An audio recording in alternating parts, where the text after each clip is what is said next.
Viewers, welcome back to the next episode of the August edition of the collection of all the positive news all over country and the world that will have a very positive impact on India.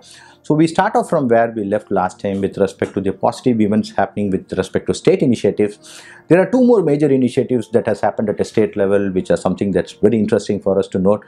Tamil Nadu has introduced iris scanning for registration of MOD, which is basically any loan document that you have. There's something called as a memorandum of deposit. So you go to a register office and then create a memorandum of deposit saying that I have availed the loan and I'm registering it. And therefore tomorrow, whenever there's a dispute, this is a good enough proof that the loan has been taken. Now all these times this was it was necessary for people to go to a registered office. Now a sub-registered office, a government office, what would be the expectation, and there's a long waiting period, and therefore this was always a hassle. And now MODs were predominantly created for home buyers. So today what has happened is the government has started, state government proposes to provide these iris scanners for MOD registration at the respective private facilities of the builders and bankers.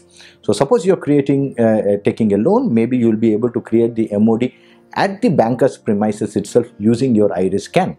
Now obviously they will be using the data that has already captured your iris in the Aadhaar database, and then they'll be able to create. So this is a very foolproof way of creating a MOD, because it means that you were there at that place when the MOD was created, because the iris scan cannot be duplicated, and therefore the property buyers will be able to create an MOD and also release an MOD using this. This is going to substantially reduce the time taken to comply with the legal process, number one.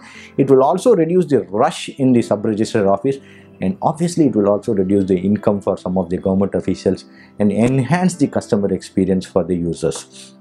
The next major development is with respect to Himachal Pradesh now coming up with 5 unique varieties of apples for export quality. Now we always have always associated Himachal apples for domestic consumption because they are small, they are native varieties, and all the shelves in the city supermarkets are of apples which are imported either from Japan, New Zealand, Australia or United States.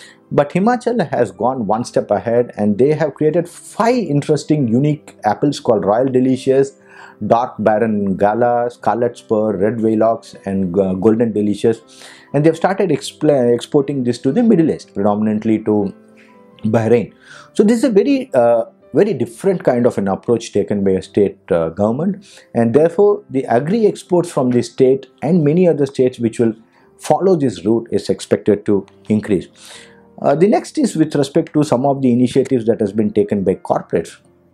Now we knew that we just had Olympics completed, and there were a couple of surprise medals for India. So Mirabai Chanu was one person who kind of got the first silver medal for her in weightlifting event in Tokyo Olympics. And as soon as she got the silver medal, obviously she was the cynosure of all the eyes, and when the interviewers zeroed in on her and asked what she wants to do, she expressed her desire to go home and eat pizza. Now Jubilant Foods, which is the franchisee owner for Domino's Pizza in India, was quick to capture this, and they did 2 very interesting things. First, they sent a pizza to their entire family even before she reached home, and then they quickly signed Mirabai Chanu as the brand ambassador for the company. Now that's some kind of smart thinking. And the next major initiative the corporates have done is ICICI Bank has tied up with Indian Oil Corporation for use of the FASTag. All the vehicle owners, we all know FASTag has become compulsory for us to cross a toll. Now the ICICI FASTags will be, or we can also use those FASTags to fill petrol in Indian Oil bunks. Now, which means today the use of FASTag will no more be restricted to just tolls. The first step is it will be used in fuel stations, which means you will be able to fill your petrol, diesel or gas, or even buy lubricants. And initially Indian Oil Corporation is planning to roll it out in 3,000 retail outlets. But I personally see that this is a beautiful trend where you will be able to top it up for your commercial vehicles. Let's say you have heavy vehicles and things, you can top up your FASTag, and it will both get deducted for your tolls, and you will also be able to use it to fill petrols because you'll be able to tag it to the vehicles. And more importantly, I also see progressively the governments will also use this to deduct penalties for traffic violations. So if you cross your stop line violation, maybe a CCTV camera will pick up your number plate, take the database from Vahan. It will know that this vehicle is linked to so and so FASTag, and it will know the balance in the FASTag and maybe automatically deduct your penalty and send you a challan. So these are very interesting times to come. This is a first initiative, but progressively these are something that can happen. So just a very small initiative by National Highway Authority to make tolls hassle-free has provided a lot of opportunities, I think. So people who run the business will have to just see whether some of the initiatives by the government with an idea to ease things for you can be a business opportunity for you. We next move on to the section on innovations. One of the very important innovations that has happened from Punjab Agriculture University, where they have upgraded their technology for direct seeding of rice.